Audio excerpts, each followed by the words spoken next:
mbokk yeeg xarit yi ñoo ngi leen di nuyu di leen gërëm di leen sant am mbégte am tey invité du lu ñuy faral di gis nag ñoo ngi fii ci sëgu Saint-Lazare de Béthanie mooy sëgu jàngu bi ñu am mbégte tey ji jàkkaarloo ak ki nga xamante ni moo di Habib Sagna mooy ki ñuy dénk sëg yi Habib ñoo ngi lay nuyu. fay naa leen. laata ñuy commencé ñu daal di ñaanal ñi nga xamante ni way dawlu yi tëdd fii comme niñ ko waxee nekkoon nañu li ñu nekk tey jii te ñu nit dinañu nekki lu ñu nekk ñoom it tey jii ñu ñaanal leen. Habib ñoo ngi ci période bi nga xamante ni Covid bi dafa yokku nan ngeen di gérer mbir yi fii ndax li ngeen doon jot ci ay néew moom ngeen di jot walla mbir mi dafa jéggi dayoo.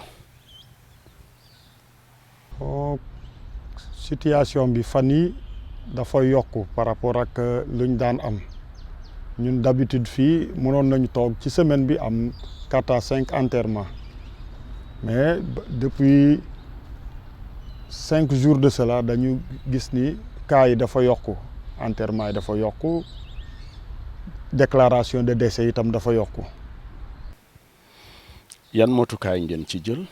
ndax dafa am lu ci soppeeku ci motukaay yi ngeen doon jël. bon ñun matukaay depuis daaw ba ren toujours on est dans les dispositions am nañu ndox bu nit ñuy dugg si fu ñuy raxasu am nañ ko dañuy exiger à toute personne buy dugg si fii tamit pour enterrement yi mu takk maskam loolu lañ fi de yor comme mesure. Habib jëloon ngeen fii fan yee ay dogal ne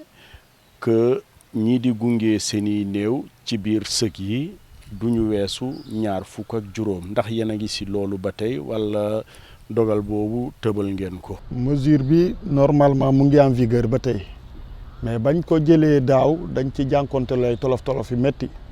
ay xëccoo ak accompagnant yi.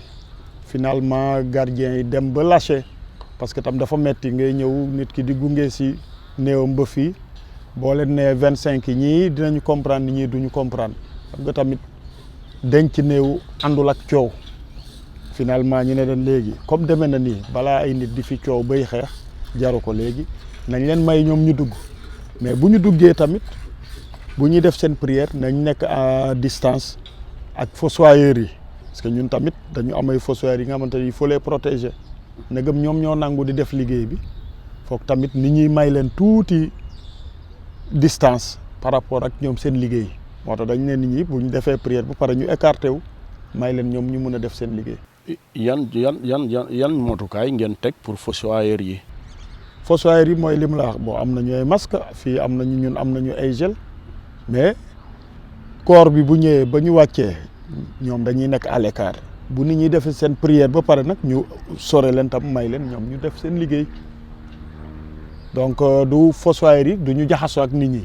toujours ñoom ils sont à l'écart bu nit ñi di def seen prière nit ñi bu ñu defee seen prière ba pare ñu écarté wu tam may leen ñoom ñu mun a def seen liggéey. nan ngeen di def parfois ak récalcitrants yi ñi nga xamante ni ils sont très affectés dañuy gunge seeni néew par force ak yooyu ndax du ngeen ci am ay jafe-jafe yu ngeen di jànkonteel. loolu am nañ ko du benn du ñaar c'est-à-dire nit ñi tamit xam nga dëj moo fort ak nu mu mënta demee lépp ci ñun lay dal parce que ñun on est obligé d'accepter tam naxante ak ñenn ñi parce que nit kii dem ña ko gunge ñoom xam nañu fu mu leen toll woon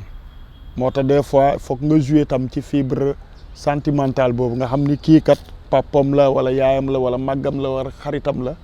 yooyu yëpp ñun dañuy comprendre moo tax dañuy naxante ak ñoom tamit léeg-léeg si foule bi bu bëree au moins nga may ñaar ñetti nit ñu jege si bu dee ay doomam wala ñenn ñi wala kenn ki dem ne la non may leen ma tuuti ma ñaan soog a dem loolu du problème parce que tamit dernière séparation la quoi. ndax bi Covid bi commencé di lëmbee réew mi ak la tey est-ce que par exemple da ngeen changer méthode yi ngeen doon liggéeyee rawatina ci heure d'ouverture cimetière yi ndax indi ngeen ci ay coppite wala heure da ngeen ko respecté ba tey jii. heure yi ngeen doon ubbi ngeen di ubbi heure yi ngeen doon tëj ngeen di tëj. waaw heure yi ñu daan ubbi la ñuy ubbi mais ba tey c'est-à-dire suñu liggéey dafa yokku fan yi ba tax na lu même ci yokku. parce que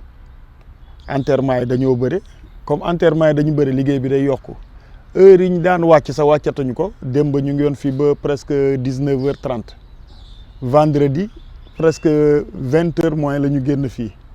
tey maa ngi nii xamaguma ban heure lay génn fii donc situation bi moo ñuy obligé tam ñun comme nit ñi lañ fi nekkal tamit waruñu xool bon sonn nañ seet mais waruñu xool ci suñu bopp ba ne nañ naa daw ñibbi mais boo dawee ñibbi nit ñi ñëw sa ginnaaw moo tax ñun toujours dañuy mettre à la disposition des gens qui viennent bu amee bu féexee moom léeg-léeg man il m'arrive des jours yi nga xamante ne en temps normal bu dara amul 16h 14 kii 17h ma ñibbi mais situation bi posé je suis obligé léeg-léeg ñu toog patienter ba ay 19h ñu ñibbi waaw. ragal nit ñi ñëw sa ginnaaw xanaa kon dañ leen dul wax ni que dañuy ñëw laata loolu wala normalement war na am ay këyit yu koy firndeel ku am dëj souvent xelam lay doxee am na ñu xam parcours bi mais am na ñu xamul parcours dañuy xëy lii dal leen musuñu ko dox donc dañuy xëy rek ñëwal seen bopp même les dimanches ñun duñu fi ne mais des fois da ngay ñëw lundi ñu ne la am na ñu fi ñëwoon te pourtant c'est parce que ñooñu souvent musuñu def déclaration décès musuñu dox léegi day dal rek ñu ne bon xaaral ñu daw dem au cimetière mais am na ñi xam ñi nga xamante ne dañuy toog fu ñu toog xool heure bi ñu ne bon comme il fait déjà 17h naa bàyyi ba demain matin ma dem waaw. da nga nekk du ngeen xam exactement ndax information bi wala communication bi dafa des ci askan wi pour ñu xam yan heure la ñu war a indi seeni néew wala lan la. non askan bi ñun pour enterrement moom bu dee pour denc néew moom loolu moom ñun déjà man tey mun naa xam à 98% bu amul exception suba ñaata la ñuy denc parce que dañuy programmer fii xam nga cimetière chrétien la chrétiens yi néew dañ koy denc 48 72 heures des fois une semaine des fois même plus. donc déjà ñun ci biir enregistrement bi boo ñëwee enregistré déjà dañ lay laaj enterrement bi kañ la ñu programmé bu dee suba mercredi déjà dañuy xam ni suba mercredi am nañu déjà 4 enterrements yu programmé léegi nag léeg-léeg mu am yi nga xamante ne ay imprévu yi nga xamante ne nit ñi léeg-léeg par exemple léeg-léeg ñàkk xam am na ñu musul xam nu mu demee dañuy jékki-jékki rek ñëw taxaw ne la corbillard baa ngi ñëw lan la yow lu ta ñëwoo déclaré mu ne xaw ma woon kayit yi laa daan xaar ñenn ñi tamit yeneen cas la comme dëkk bi moom leen delloo. très bien non delloo kay néew moom. bu xasee bu ñëw waaw wax dëgg yàlla nag day metti sax mais comme li mu la liggéey la bi nga xamante ne yow da ngay nekk à la disposition des autres moo tax léeg-léeg dina metti sax mais da ngay encaisser da ngay nangu parce que tamit xoolee ko sa bopp rek ñëw ba fii ñu ne dellu leen. boo nekkoon place su ñooñu. ndax du la jural tamit jafe-jafe yooyu di ci liggéeyee. du ñàkk ci say kilifa. du ñàkk non kilifa moom non du ñu am problème parce que ñun déjà ñun suñu première chose mooy kii enterré moom da ngay am kayit gu légal da ngay nekk en norme en règle li ci des nag liggéey bi fii la sur place. non ñi nga wax par exemple dañuy ñëw parfois du ñu am këyit du ñu xam nu muy demee dañuy ñëw rek ak seen corbillard indi seen kii. kuy ñëw xam nga balaa nga corbillard sax balaa ñu lay jox néew à la morgue il faut nga présenter permis ñun permis rek mooy seul kayit bu officiel d'abord permis d'inhumer léegi nag boo bëggee yenn conditions yooyu moom c'est après moo tax boo demee morgue déjà pour jëli corps major bi permis bi la lay laaj permis bi nag may na la nga dem enterrer sa néew mais yow mun nga jógee jël sa néew te yëgaloo waa cimetière dal na ma du benn du ñaar corbillard bu ñëw taxaw lan la dañuy denc yéen nu mu demee ni ñen dañ ñu jox kayit yi rek ñu ñu dem leen mais léegi bu ñu ñëwee gaare ak seen corbillard xam nga mënoo leen ne delloo leen néew bi morgue fossoyeur yi ngay réquisitionné rek ne leen situation bi am na foog ñu enterré ko léeg-léeg tamit ay kaala yi nga xamante ne day am nit bu gaañu ci fi nga xamante ne teeluñu ko gis ba corps bi dem am fu mu toll donc ñooñu sapeur yi bu ñu ko jëlee da ngeen koy enterré parce que sapeur yi déjà ñoom bu ñu lijjantee permis bi ci procureur dañuy ñëw directement des fois sans aviser sax da ngay jékki-jékki auto sapeur taxaw bu taxawee fekk yow nga nekk ci yeneen programme mais kii da nga koy def priorité parce que condition yi mu gaañoo la dina metti ñun mus nañ fit nekk ba 23h ndax benn koor man mus nañ ma yee à 2h du matin ma déplacé wu ñu mais kooku da ngay nangu parce que bokkul ak yenn yi da ngay nangu ñoom ils sont déjà en règle am na ñi nga xamante ne corps bi mënul xaar ba suba foog ñu denc ko. yaa ngi doon waxu fossoyeurs yi ndax débordé wuñu si recrudescence Covid bi ak nombre de néew yu ngeen di am. bon waaw ñu ngi tenir nag ñu ngi tenir bien vrai que nit ki xam nga bu. personnel bi doy na ñun bu ñu sañoon. affaire yi calme ku nekk xam nga mën a tal sa bopp. mais gis nga nee naa la fan yii yëpp dañuy guddee li waral guddee bi mooy recrudescence kii bi cas yi bëre enregistrement yi bëre donc la nga daan def benn da nga koy def 2. fa nga daan noppalu dootoo ko noppalu la nga daan récupérer dootoo ko récupérer mais tamit dañuy nangu ni circonstance bi la ay ñaan yàlla rek mu teggil ñu ko comme ça au moins ñu dellu ci la ñu newoon rek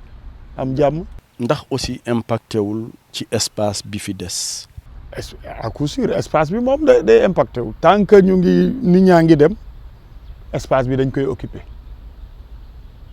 parce que koo denc rek espace la occupé koo denc espace c'est-à-dire mun naa wax ne la. supposons boo daan denc en temps normal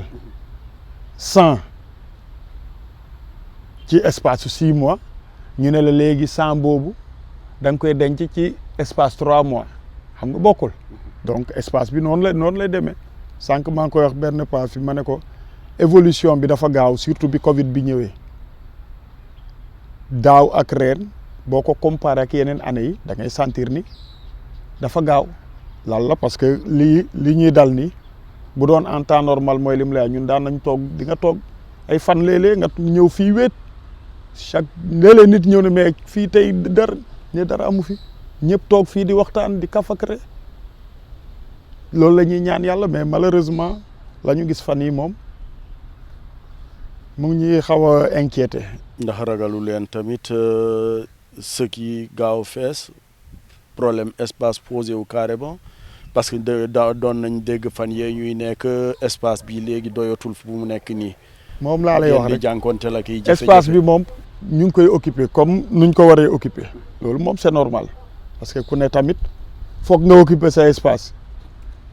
sëg yi bon am na yi gars yi programme à Guédiawaye mais bu dee à ce rythme tamit ñuy dem Covid bi di ñu sonnal décès yi di bëri tamit xam nga espace bi noonu lay jëmee ba jeex tamit. Et pour chaque tombe, c'est prévu pour combien de trucs? Non, tombe yi moom ça dépend. espace yi gis nga. espace yi waaw. ci 2 mètres sur 1 mun nga fa am 3 places mun nga fa am 3 corps ci même espace superficie bi c'est-à-dire c'est en profondeur lay jouer ça dépend choix la ci famille yi.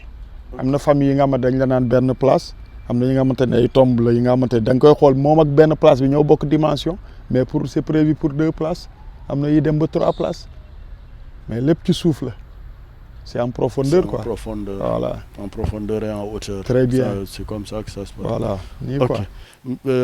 ñu jublu si benn question rek boo xamante ni aussi soxal nañu ngir enterrer fii nit yan charte ngeen teg. Bon, comme ni fii- nga wax ni que léeg-léeg am na ñuy Xam ñëw nga- xamuñu nu muy demee waaw, dañuy ñëw man- rek indi seen néew duñu xam man ndax am na charte yoo xam waaw ne lii lañu war a am na charte bu dee man de mon côté man mairie bi lay représenté c'est-à-dire képp kuy enterrer da ñuy andil un permis d'inhumation en bonne et due forme